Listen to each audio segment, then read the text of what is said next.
നമ്മുടെ പ്രിയങ്കരനായ നടനും നിർമ്മാതാവും അഭിനേതാവും തിരക്കഥാകൃത്തുമൊക്കെയായ നമ്മുടെ പ്രിയങ്കരനായ രഞ്ജിത്തിനെ ഒരു പീഡനക്കേസുമായിട്ട് ഇപ്പോൾ പോലീസ് അറസ്റ്റ് ചെയ്തിരിക്കുകയാണ്. ഇപ്പോൾ അദ്ദേഹത്തിന് ജയിലിൽ പോലീസിന്റെ മൂന്നാം മുറ നേരിടേണ്ടി വരുന്നു എന്നാണ് അദ്ദേഹത്തിന്റെ അടുത്ത വൃത്തങ്ങളിൽ നിന്ന് പുറത്തു വരുന്ന റിപ്പോർട്ട്. ഇപ്പോൾ പോലീസിന്റെ മൂന്നാം മുറ എന്ന് പറയുമ്പോൾ അതിലൊരു ഒരു ഐറ്റം എന്ന് പറയുന്നത് ഈ പ്രതിയെ ഇങ്ങനെ മേശമേൽ മലർത്തി കിടത്തിയിട്ട് ഒരു റൂൾ തടി കൊണ്ട് പാദം തൊട്ട് തുടവര ഉരുട്ടി കയറ്റുന്നതാണ് അവിടെ ഒരു രീതി. ഇപ്പോൾ രഞ്ജിത്തിനെ ഉരുട്ടിയപ്പോൾ തുടവരല്ല, കുറച്ചുകൂടെ മേളോട്ട് ഉരുട്ടി എന്നാണ് ഇപ്പോൾ പുറത്തു വരുന്ന വാർത്തകൾ. എല്ലാവർക്കും നമസ്കാരം. മൊമെന്റ്സ് എഫക്ട്സ് വീഡിയോയിലേക്ക് എല്ലാവർക്കും സ്വാഗതം. നമ്മുടെ ഈ സിനിമയിലെ ഈ വെടിയെണ്ണന്മാരെ കുറിച്ചൊരു വീഡിയോ ചെയ്യുകയാണെങ്കിൽ തീർച്ചയായിട്ടും അങ്ങനെ ഒരു റെഫറൻസ് ആയിട്ട് എടുക്കേണ്ടത് നമ്മുടെ ശാന്തിവിള ദിനേശൻ അവരുടെ വീഡിയോ അല്ലെങ്കിൽ അദ്ദേഹത്തിന്റെ സിനിമയോ പുസ്തകം എന്തെങ്കിലും ഉണ്ടെങ്കിൽ അത് തന്നെ നമ്മളൊരു റെഫറൻസ് ആക്കി എടുക്കാൻ വളരെ നന്നായിരിക്കും. അദ്ദേഹം ഇപ്പോൾ ഈ ഫീൽഡിൽ നിന്ന് വിട്ടു വിശ്രമജീവിതമാണ് എന്ന് പറയാൻ കഴിയില്ല. വെടിവീരൻ നമ്മുടെ രഞ്ജിത്തിനെ കുറിച്ച് യൂട്യൂബിൽ ഒരു വീഡിയോ ചെയ്തപ്പോൾ അദ്ദേഹം പറഞ്ഞത്, ഇപ്പോൾ യൂട്യൂബിന്റെ വരുമാനം കൊണ്ടാണ് ഞാനിപ്പോൾ ജീവിക്കുന്നത് എന്നാണ് അദ്ദേഹം പറഞ്ഞത്. ഇപ്പൊ യൂട്യൂബിന്റെ വരുമാനം കൊണ്ട് ജീവിക്കുന്നു എന്ന് കരുതിയിട്ട് ഇപ്പോൾ യൂട്യൂബിൽ വ്യൂസ് കിട്ടാനായിട്ട് ഇങ്ങനെ മസാല ചേർത്ത് വീഡിയോ ചെയ്യുന്ന ഒരു രീതിയൊന്നും അദ്ദേഹത്തിന് ഇല്ല. നമുക്കറിയാമല്ലോ, ചില യൂട്യൂബേഴ്സ് ഒക്കെ ഇങ്ങനെ ഈ വ്യൂസ് കിട്ടാൻ വേണ്ടിയിട്ട് ചില മസാലൊക്കെ തിരികെ കയറ്റി ചെയ്യുന്ന ഒരു രീതിയൊക്കെ ഉണ്ടല്ലോ. പക്ഷെ ശാന്തിവിള ദിനേശൻ അദ്ദേഹം അങ്ങനെയല്ല. പക്ഷെ അദ്ദേഹത്തിൻ്റെ ഒരു സ്വഭാവം എന്ന് പറഞ്ഞാൽ ഉള്ള കാര്യം പച്ചയ്ക്ക് ആരുടെയും മുഖത്ത് നോക്കാതെ വെട്ടിത്തുറന്ന് പറയുന്ന ഒരു സ്വഭാവമാണ് അദ്ദേഹത്തിനുള്ളത്. ഈ സിനിമയിലെ കൊള്ളരുതായ്മകൾ കൊണ്ട് ഞാൻ ഈ ഫീൽഡ് വിട്ടതാണെന്ന് അദ്ദേഹം മറ്റൊരു അവസരത്തിൽ പറയുകയുണ്ടായി. എന്തായാലും യൂട്യൂബിൽ അദ്ദേഹം ഇത്തരത്തിലുള്ള വീഡിയോകളൊക്കെ ചെയ്യട്ടെ. ഇങ്ങനെ സത്യം മുഖത്ത് നോക്കാതെ സത്യം വിളിച്ചു പറയുന്ന ചില വീഡിയോസ് എങ്കിലും നമുക്ക് വേണമല്ലോ. ഈ സത്യത്തിനെയാണ് യഥാർത്ഥത്തിൽ പലരും ഭയപ്പെടുന്നത്. ഞാനും അദ്ദേഹത്തിന്റെ എല്ലാ വീഡിയോകളും കാണാറുണ്ട്. ഞാൻ അദ്ദേഹത്തിന്റെ ഒരു സബ്സ്ക്രൈബർ കൂടിയാണ്. നമ്മുടെ രഞ്ജിത്തനെ കുറിച്ച് പറഞ്ഞാൽ സകലകലാ വല്ലഭൻ തന്നെ. ഈ സകലകലാ വല്ലഭൻ എന്ന് പറയുമ്പോൾ നമുക്കറിയാം, നടനും ഞാൻ പറഞ്ഞല്ലോ, നടനും തിരക്കഥാകൃത്തും സംവിധായകനും നിർമ്മാതാവും ഒക്കെ ആയ ഒരു വലിയൊരു പ്രതിഭാധനൻ തന്നെയാണ് അദ്ദേഹം. അപ്പോൾ അദ്ദേഹം ഒരു സകലകലാ വല്ലഭൻ അല്ലാതെ മറ്റെന്താണ്. പക്ഷേ ഇദ്ദേഹത്തിന് സിനിമയിൽ മാത്രമല്ല മറ്റ് ചില കലാപരിപാടികളിൽ അണ്ണൻ ഒരു ഭയങ്കര അണ്ണനാണ്. ഈ മദ്യപാനവും പുകവലിയൊക്കെ കൊണ്ട് അദ്ദേഹത്തിന്റെ ഈ കരളും കുടലും ഈ ആർട്ടൊക്കെ ഈ റിപ്പയർ ചെയ്ത് തുന്നിക്കെട്ടി വെച്ചിരിക്കുന്നതാണ്. പക്ഷെ എങ്കിലും അണ്ണന്റെ ഈ ഡിങ്കോളി പരിപാടിക്ക് അണ്ണന് ഇതുവരെ ഒരു കുഴപ്പവും സംഭവിച്ചിട്ടില്ല. അതെന്തറിയാ, ഈ ഡിങ്കോളി പരിപാടിയൊക്കെ ഈ ആർട്ടും കരളും കൊണ്ടാണോ ചെയ്യുന്നത് എന്ന് ചോദിച്ചാൽ അതൊന്നും കൊണ്ടല്ല അണ്ണൻ ചെയ്യുന്നത്. അണ്ണൻ ഈ കാര്യത്തിൽ ഒരു ഊന്നൊന്നൊരു അണ്ണൻ തന്നെയാണ്. ഇപ്പൊ ഞാൻ കരുതിയത് ഇപ്പൊ ഈ പുതുതായി ഉണ്ടായ, അതായത് കാരവനിൽ വെച്ചൊരു പീഡന ശ്രമം, അദ്ദേഹത്തിന്റെ പുതിയ സിനിമയിൽ അഭിനയിക്കാൻ വന്ന ഒരു നടിയെ കാരവനിൽ വെച്ച് പീഡിപ്പിക്കാൻ ശ്രമിച്ച ഒരു സംഭവം കൂടി എടുക്കുമ്പോൾ അണ്ണന്റെ പേരിലുള്ള ഒരു 4 കേസ് എന്നാണ് ഞാൻ ഇതുവരെ കരുതിയിരുന്നത്. നമുക്കറിയാം, ഒന്നാമത്തെ കേസ് എന്ന് പറഞ്ഞാൽ നമ്മുടെ രേവതിയുമായിട്ട് ബന്ധപ്പെട്ടുള്ള ഒരു കേസാണ്. ഒരു ഗർഭിണിയാക്കി കിടന്നു കളഞ്ഞു എന്നുള്ളൊരു ന്യൂസൊക്കെയാണ് നമുക്കറിയാവുന്നത്. പക്ഷേ എന്തായാലും രേവതിക്ക് ഇഷ്ടം കൊണ്ട് മുട്ടിച്ചതാണ്. അതുകൊണ്ട് തന്നെ മാത്രമല്ല അക്കയ്ക്ക് വലിയ പരാതിയില്ല. അതുകൊണ്ട് നമുക്ക് ആ രീതിയിൽ അത് അവഗണിക്കാം. പിന്നെ രണ്ടാമത്തെ കേസ് എന്ന് പറഞ്ഞു കഴിഞ്ഞാൽ നമ്മുടെ ഈ ബൈസെക്ഷനുമായിട്ട് ബന്ധപ്പെട്ടുള്ള ഒരു കേസാണ്. നമുക്കറിയാം, ഈ ബൈസെക്ഷൻ എന്നൊക്കെ പറഞ്ഞു കഴിഞ്ഞാൽ സുവർഗ അനുരാഗം, സുവർഗ പ്രേമം, ഇതൊക്കെയാണ് ഈ ബൈസെക്ഷനുമായിട്ടൊക്കെ ബന്ധപ്പെട്ടിട്ടുള്ള കേസ്. അപ്പൊ അത്തരത്തിലുള്ള കേസാണ് രണ്ടാമത് വന്നത്. അതിൽ നമ്മുടെ ഇരയാക്കപ്പെട്ടവൻ അവൻ വന്ന് നമ്മുടെ ഈ പോലീസിനോടത്ത വഴിയില്ല, ഞാനിതൊരു ക്ലിപ്പിംഗ് ഞാൻ ഉൾപ്പെടുത്തിയിട്ടുണ്ട്. അത് ഈ മാധ്യമങ്ങളുടെ മുമ്പിൽ വന്ന് പറഞ്ഞ ചില ദേശീയ ഡയലോഗുകളാണ്. ഇപ്പോൾ അവന്റെ ആ ഒരു മാധ്യമങ്ങളുടെ മുമ്പിൽ വന്ന് പറഞ്ഞ ആ ഒരു ടോണൊക്കെ നമുക്ക് കേട്ടാൽ അറിയാം ഇതൊരു ചാന്ത് പൊട്ട് കേസാണെന്ന്. ഇതിപ്പോ ഞാൻ വെറുതെ ഇങ്ങനെ ഇവനെ ആക്ഷേപിക്കാൻ വേണ്ടി പറയുന്നതല്ല. അവൻ ഈ മാധ്യമങ്ങളുടെ മുമ്പിൽ പറഞ്ഞത് നിങ്ങൾ തന്നെ ഒന്ന് കേട്ടു നോക്കിയിട്ട് പറ. 2012 ബാവുട്ടിയുടെ നാമത്തിൽ സിനിമയുടെ ലൊക്കേഷൻ ഞാൻ രഞ്ജിത്തിനെ കാണുന്നത്. നിനക്ക് ബാംഗ്ലൂരിലേക്ക് വരാൻ പറ്റുമെന്ന് ചോദിച്ചു. പോയപ്പം ഹോട്ടൽ താജ് ഉണ്ട് അവിടെ. ഏകദേശം ഒരു 9 o'clock 10 o'clock ആയിട്ടുണ്ടാവും ഹോട്ടലിൽ എത്താൻ വേണ്ടി പറയുകയും അവിടെ എത്തിയ സമയത്ത് പുള്ളി പറഞ്ഞു, എനിക്ക് നിന്നൊന്ന് നേക്ഡ് ആയിട്ട് കാണണം നിന്റെ. അപ്പം ഞാൻ I M A boy, of course നമ്മൾ പുള്ളിയിൽ നിന്ന് പ്രതീക്ഷിക്കുന്നത് ഇതൊന്നും അല്ലല്ലോ സാർ. ഞാൻ ആവശ്യപ്പെട്ടത് എനിക്ക് സിനിമയിലെ ഒരു അവസരമാണ് സാർ. പറഞ്ഞു, എനിക്ക് നിന്നെ കാണണം, എനിക്ക് മിററിൽ നിന്റെ മിററിൽ എങ്ങനെയാണ് നിന്റെ ഫേസ് എന്ന് കാണണം, അതുപോലെ നിന്റെ ശരീരത്തിൻ്റെ ഇത് കാണണം, സ്ട്രെച്ച് കാണണം എന്ന് പറഞ്ഞിട്ടാണ് പുള്ളി എന്നോട് ഡ്രസ്സ് കഴിക്കാൻ പറഞ്ഞത്. വേറെ എൻ്റെ കണ്ണിൽ കുറച്ച് കൺമിഷ് എഴുതാൻ പറഞ്ഞു. അങ്ങനെ എഴുതിയിട്ട് എന്നോട് പുള്ളി സ്ക്രീനിൽ കാണുന്ന പോലെ എന്നോട് കണ്ണാടിയിൽ നോക്കിയിട്ട് പറഞ്ഞു, വളരെ ഭംഗിയുള്ള കണ്ണാണ്. അങ്ങനെ പുള്ളി കുറേ ബട്ടറിങ് എന്നെ പ്രൈസ് ചെയ്യുന്ന പോലെ കുറേ കാര്യങ്ങൾ സംസാരിച്ചു. അദ്ദേഹം എന്നോട് ചെയ്ത കാര്യങ്ങളൊന്നും എനിക്ക് ഇവിടെ ഡിസ്ക്ലോസ് ചെയ്യാൻ പറ്റില്ല. എൻ്റെ കുറേ പിക്ചേഴ്സ് പുള്ളി എടുത്തിട്ടുണ്ടായിരുന്നു എൻ്റെ നെക്ക്. ഇതൊക്കെ ഇവൻ ഈ പറയുന്നതൊക്കെ കേട്ടാൽ അവൻ്റെ ഒരു ടോണൊക്കെ ശ്രദ്ധിച്ചാൽ ചാന്ത് കൂട്ടാണെന്ന് നിങ്ങൾക്ക് മനസ്സിലായില്ലേ? അപ്പൊ ഇതൊക്കെ കേട്ടാൽ ഇത് ആർക്കാണ് ഇവനെ ഈ നേക്കട്ടായിട്ട് നിർത്തി ഒരു വീഡിയോ എടുക്കാനൊക്കെ തോന്നാത്തത്? ഇവനെ എന്തായാലും നമ്മുടെ രഞ്ജിത്തണ്ണന്റെ മുൻപ് കിട്ടിയിട്ട് ഉള്ളതൊക്കെ നഷ്ടപ്പെടാതെ അവിടെ മുമ്പൊന്ന് രക്ഷപ്പെടാൻ കഴിഞ്ഞല്ലോ, അത് തന്നെ നിന്റെ ഭാഗ്യം. അതിലൂടെ ഇപ്പം ഞാൻ ചോദിക്കുന്നത്, ഇതിപ്പോ നീ ഇങ്ങനെ നാക്കട്ടിട്ട് നിന്ന് കൊടുക്കാൻ ഇതെന്തോ ആദിഭാവത്തിന്റെ ഷൂട്ടിംഗ് വല്ലതുമാണോ?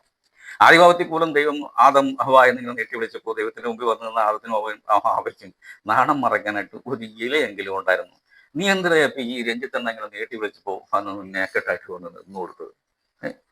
കഷ്ടമെന്നല്ലാതെ എന്ത് പറയാം. ഈ അണ്ണനുമായിട്ട് ബന്ധപ്പെട്ടുള്ള മൂന്നാമത്തെ കേസ് നമുക്കറിയാം. ഈ പാലേരി മാണിക്യം എന്നുള്ള സിനിമയുടെ ഷൂട്ടിംഗ് ടൈമിലാണ് ഈ ഒരു സംഭവം നടക്കുന്നത്. അതായത് ആ സിനിമയിൽ അഭിനയിക്കാൻ വന്ന ഒരു ബംഗാളി നടിയെ അണ്ണൻ കയറി പിടിച്ച കേസാണ് ഇത് മൂന്നാമത്തെ കേസ്. അണ്ണൻ അങ്ങനെ കയറി പിടിക്കുകയല്ല ചെയ്തത്. അണ്ണന് ഈ പരിപാടികളൊക്കെ എങ്ങനെ തുടങ്ങണമെന്ന് അണ്ണന് നല്ല കൃത്യമായിട്ട് അറിയാം. അപ്പോൾ ആദ്യമായിട്ട് നമ്മളെ വളയിട്ട കയ്യിൽ വന്ന് പിടിച്ചു. പിന്നെ തടവി ഇങ്ങനെ മേലോട്ട് കയറി ഈ കഴുത്തിന്റെ ഭാഗം എത്തിയപ്പോൾ നമ്മുടെ ബംഗാളി നടിക്ക് ബോധ്യമായി ഇത് ബംഗാളി ഭാഷയിലല്ല, അല്ല അച്ചിട്ട മലയാള ഭാഷയിൽ കുത്തിക്കയറാനുള്ള അണ്ണന്റെ കുത്തിക്കയറാനുള്ള ശ്രമമാണെന്ന് നമ്മുടെ നടിക്ക് പിടികിട്ടി. അപ്പൊ എന്തായാലും അച്ചിട്ട മലയാളി ഭാഷയുടെ കൂരം തെറ്റ് പരിക്കേൽക്കുന്നതിന് മുമ്പ് നമ്മുടെ നടി ബംഗാൾ പിടിച്ചു എന്നുള്ളതാണ് ക്ലൈമാക്സ്. എന്തായാലും ഈ കേസിന്റെ പുറകെ നടക്കാൻ അവർക്ക് സമയമില്ലാത്തത് കൊണ്ട് എന്തായാലും ബംഗാളി ഭാഷയിൽ അഡ്ജസ്റ്റ് ചെയ്തു ഇത് ഒഴിവാക്കി. പിന്നെ അത് ഈ കേസുമായിട്ട് ഒരു പോലെ ഇത് അവരങ്ങ് ഒഴിവാക്കി കളഞ്ഞു.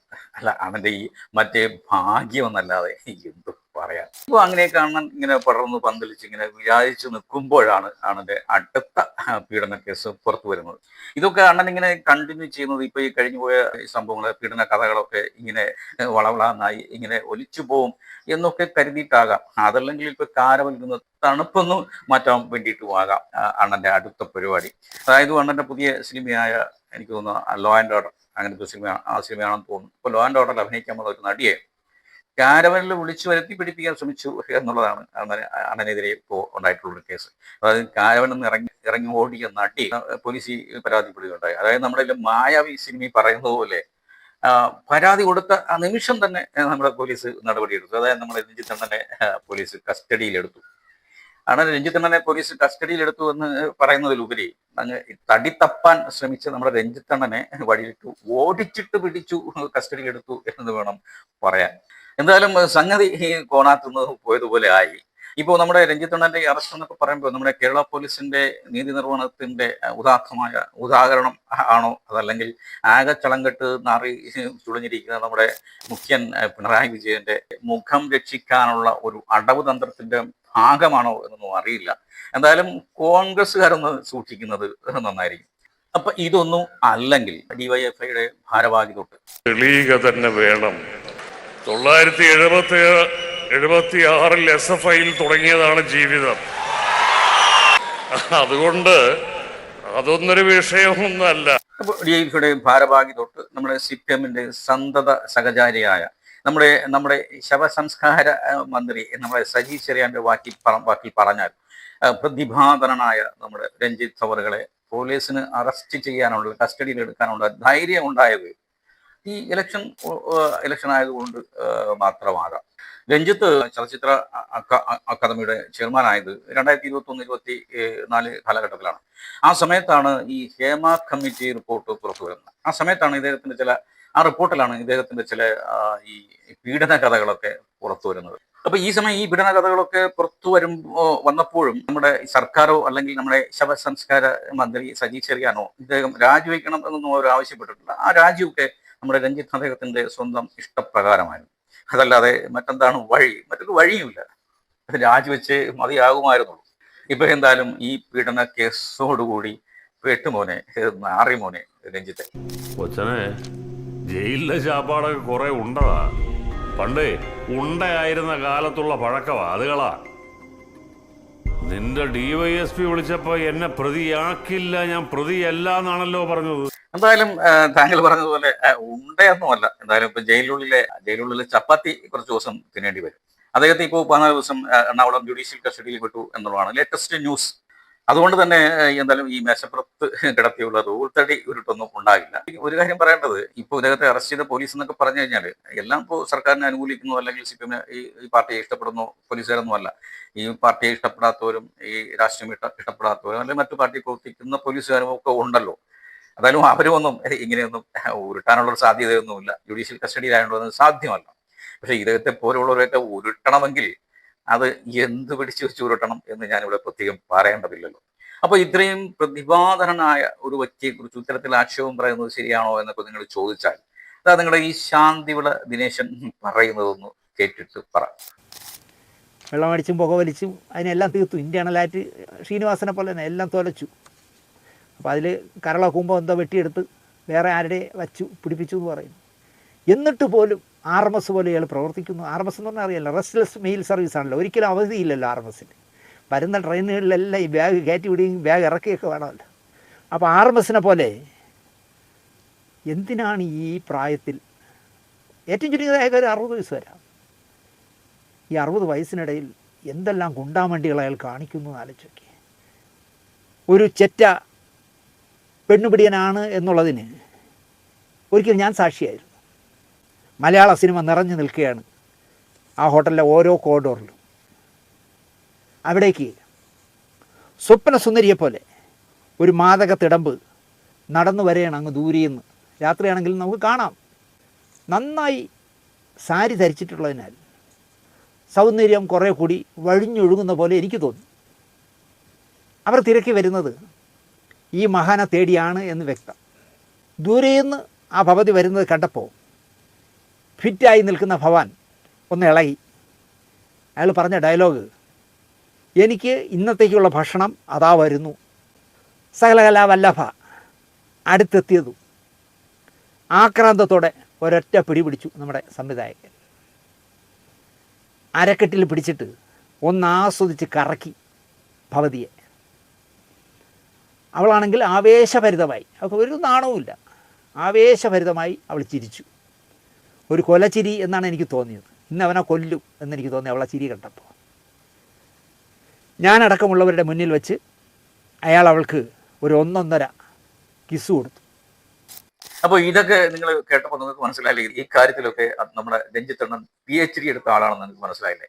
എന്തായാലും ഈ വീഡിയോ പറയുന്നത് പോലെ അദ്ദേഹം പറഞ്ഞിട്ടുണ്ടെങ്കിൽ തീർച്ചയായിട്ടും അതൊരു മുതലെടുപ്പാണ്, അത് നെറികേടാണ്. പക്ഷെ നെറികേടാണെങ്കിലും ഈ പറയുന്നത് എന്താണ്, ഈ ഉപേക്ഷി സമൂഹത്തോടുകൂടി ഒക്കെ ഉള്ള ഈ ഉടായ്പ പരിപാടികൾ നമുക്ക് ആ രീതിയിൽ തന്നെ നമുക്ക് അവഗണിക്കാം. എനിക്ക് പറയാനുള്ളത്, അല്ലാതെ ഈ സിനിമയെ ഒരു ദിവസം കൊണ്ട് നന്നാക്കി കളയാം അങ്ങനെ ആരെങ്കിലും കരുതുന്നുണ്ടെങ്കിൽ, അല്ല അങ്ങനെ ആരെങ്കിലും പറയുന്നുണ്ടെങ്കിൽ, നമ്മുടെ ശാന്തിവിള ദിനേശൻ അവർ പറയുന്നത് പോലെ ഉള്ളൂ, പോടെ മക്കളെ പോയി വല്ല പണി നോക്കണേ എന്ന് എനിക്കും പറയാറുള്ളൂ. ഈ സിനിമ എന്ന് പറയുന്നത് ഈ പണം കൊണ്ടു മറിയുന്ന വലിയൊരു ഗ്ലാമറുള്ള ഒരു ലോകമാണ്.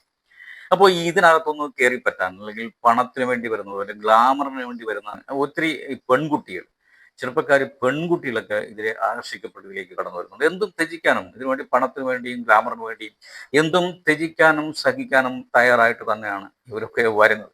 ഇനിയിപ്പോൾ പെൺകുട്ടികൾ മാത്രമല്ല, ഇപ്പോൾ നമ്മളെ ആൺകുട്ടികളും ഒക്കെ കടന്നു വരുന്ന കഥകളാണ് നമ്മൾ കേൾക്കുന്നത്. അതായത് ഇപ്പോൾ സിനിമയിൽ അഭിനയിക്കാൻ വേണ്ടി നാക്കെട്ടായിട്ട് ഈ കുഞ്ഞിൽ നിന്ന് പോസ് കൊടുത്ത കഥകളൊക്കെ നമ്മൾ കേട്ടതല്ലേ ഉള്ളൂ. ഒരു ഹേമ കമ്മിറ്റി വന്നതുകൊണ്ടോ, അല്ലെങ്കിൽ ഇപ്പോൾ ഒരു ഇന്റേണൽ കമ്മിറ്റി, അതായത് ഈ സിനിമാ സൈറ്റിലൊക്കെ ഒരു ഇന്റേണൽ കമ്മിറ്റി, അത് ഈ സിനിമാ സൈറ്റിൽ എന്തെങ്കിലുമൊക്കെ പ്രശ്നങ്ങളുണ്ടെങ്കിൽ അത് സോൾവ് ചെയ്യാനും അത് സോർട്ട് ഔട്ട് ചെയ്യാനും ഒക്കെ വേണ്ടിയിട്ടുള്ളൊരു ഇന്റേണൽ കമ്മിറ്റിയാണ്. അത് സർക്കാരിൻ്റെ പുതിയ നിയമമാണ്. അപ്പോൾ ഈ ഇന്റേണൽ കമ്മിറ്റി വന്നതുകൊണ്ടോ ഈ സിനിമയിലുള്ള അഴിമതിയൊക്കെ ഈ പറയുന്ന ഉടായ്പ പരിപാടികളൊക്കെ അങ്ങ് ഇല്ലാതായി പോകുമെന്നൊക്കെ കരുതിയ അത് വെറും തോന്നലായിട്ട് അവശേഷിക്കുകയുള്ളൂ. അതായത് അഭിനയിക്കണോ, അഡ്ജസ്റ്റ് ചെയ്യണം, അഡ്ജസ്റ്റ് ചെയ്താൽ അഭിനയിക്കാം, അഡ്ജസ്റ്റ് ചെയ്തുകൊണ്ടേയിരുന്നാൽ അഭിനയിച്ചുകൊണ്ടേയിരിക്കാം. എത്ര കഴിവുള്ള നടിമാരാണ് ഈ ചാൻസ് ഇപ്പോൾ ഇല്ലാതെ പുറത്തു നിൽക്കുന്നതെന്നറിയാമോ? ഈ സിനിമയുടെ ചില ഉള്ളുകളികൾ കൊണ്ടാണ്. ഇവരൊക്കെ ഈ മീഡിയയുടെ മുമ്പിൽ തുറന്നു പറയാൻ തയ്യാറായാൽ പുതിയ പുതിയ കഥകൾ ഒത്തിരി നമുക്ക് കേൾക്കാൻ സാധിക്കും. അതല്ലെങ്കിൽ നമ്മൾ ഈ പറഞ്ഞ ശാന്തിവിള ദിനേശൻ അവർ അദ്ദേഹത്തോട് തന്നെ ചോദിക്കണം. അദ്ദേഹം ഇല്ലാ കഥകൾ പറയില്ല എന്നുള്ള കാര്യത്തിൽ നമുക്ക് അദ്ദേഹത്തെ വിശ്വസിക്കാം. ഞാൻ ഈ വീഡിയോയുടെ ആരംഭത്തിൽ പറഞ്ഞ നമ്മുടെ രഞ്ജിത്തിനെതിരെ പോലീസിന്റെ പീഡനം, പോലീസിന്റെ 3ാം മുറ എന്നൊക്കെ ഞാൻ പറഞ്ഞത് യഥാർത്ഥത്തിൽ ഇപ്പോൾ ജുഡീഷ്യൽ കസ്റ്റഡിയിൽ കഴിയുന്ന രഞ്ജിത്ത് ജയിലിൽ കിടന്ന് കാണുന്ന സ്വപ്നത്തെ കുറിച്ചാണ് യഥാർത്ഥത്തിൽ ഞാൻ തുടക്കത്തിൽ പറഞ്ഞത്. ഞെട്ടിക്കുന്ന ഇത്തരത്തിലുള്ള സ്വപ്നങ്ങൾ കണ്ട് അദ്ദേഹം ഇടയ്ക്കിടയ്ക്ക് ഞെട്ടി എഴുന്നേക്കുന്നുണ്ടാകാം, അദ്ദേഹത്തിന്റെ ഉറക്കം തന്നെ നഷ്ടപ്പെട്ടിട്ടുണ്ടാകാം. അപ്പോൾ അത്തരത്തിൽ അദ്ദേഹം കാണുന്ന സ്വപ്നത്തെ കുറിച്ചാണ് ഞാൻ ആരംഭത്തിൽ പറഞ്ഞത്. ഞാൻ പറഞ്ഞല്ലോ, ഇപ്പോൾ നിങ്ങൾക്ക് തന്നെ അറിയാം, ജുഡീഷ്യൽ കസ്റ്റഡിയിലുള്ള ആൾ അങ്ങനെ പോലീസിന് കൈവയ്ക്കാൻ തൊടാൻ പോലും കഴിയില്ല.